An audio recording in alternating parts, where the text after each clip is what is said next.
Selamat pagi Bapak Ibu dan saudara-saudari sekalian yang dikasihi Tuhan Yesus.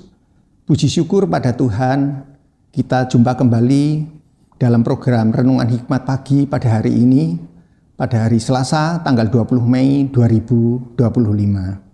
Renungan firman Tuhan akan disampaikan oleh Saudara Lukas. Mari sebelumnya kita awali dengan berdoa lebih dahulu. Bapa, terima kasih Engkau telah menyertai di dalam istirahat kami semalam, dan kembali pada pagi hari ini kami akan memulai segala aktivitas kami. Mohon Tuhan sertai kesehatan kami, Tuhan berikan kekuatan supaya dengan semangat yang baru kami dapat melakukan segala aktivitas, tugas, karya kami masing-masing dengan baik. Dan sebelumnya kami akan mengawali dengan membaca dan merenungkan sebagian dari firman-Mu. Tuhan mampukan untuk kami bisa memahaminya dengan baik dan dapat melakukan firman Tuhan di dalam hidup kami masing-masing. Terima kasih Bapa, di dalam nama Tuhan Yesus kami berdoa dan mengucap syukur. Amin. Tema kita hari ini adalah kesatuan dalam keberagaman karunia. Bacaan diambil dari 1 Korintus pasal 12 ayat yang keempat sampai dengan yang ketujuh. Ada berbagai karunia tetapi satu roh. Ada berbagai pelayanan tetapi satu Tuhan. Ada pula berbagai kegiatan tetapi Allah yang sama juga yang mengerjakan semuanya dalam semua orang. Kepada tiap-tiap orang dikaruniakan pernyataan roh untuk kepentingan bersama. Demikianlah sabda Tuhan. Syukur kepada Allah. Selamat pagi Bapak Ibu Saudara sekalian. Saudara, sebagai manusia tentu kita menyadari bahwa setiap orang diciptakan unik dengan bakat, karakter, dan peran yang berbeda-beda. Demikian pula dalam kehidupan rohani kita. Setiap orang percaya diberikan karunia rohani yang berbeda-beda.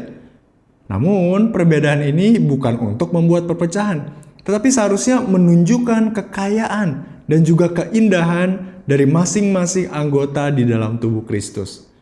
Rasul Paulus dalam suratnya kepada jemaat di Korintus menjawab sebuah realitas yang sering kali terjadi bukan hanya pada masa itu, tapi juga pada gereja di masa kini, yaitu adanya persaingan rohani dan rasa diri yang lebih, atau sebaliknya rasa rendah diri, karena berbagai karunia yang dimiliki oleh orang lain.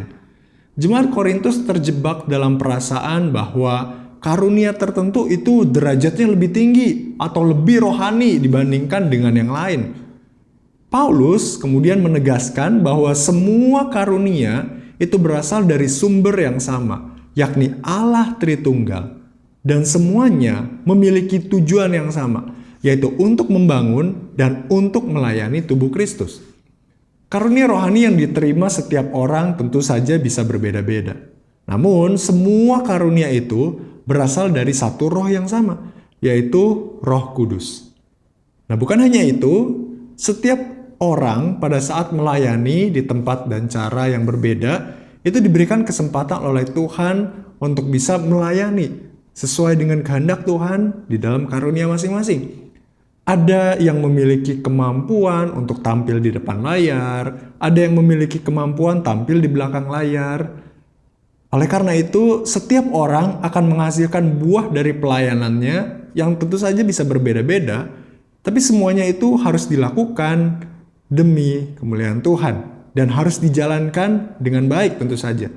Ada yang dapat menghasilkan buah, ada mungkin yang terlihat biasa saja. Tapi dari itu semua, hasil pelayanan tersebut tentu saja dikerjakan oleh Allah sendiri, bukan semata-mata oleh kekuatan manusia.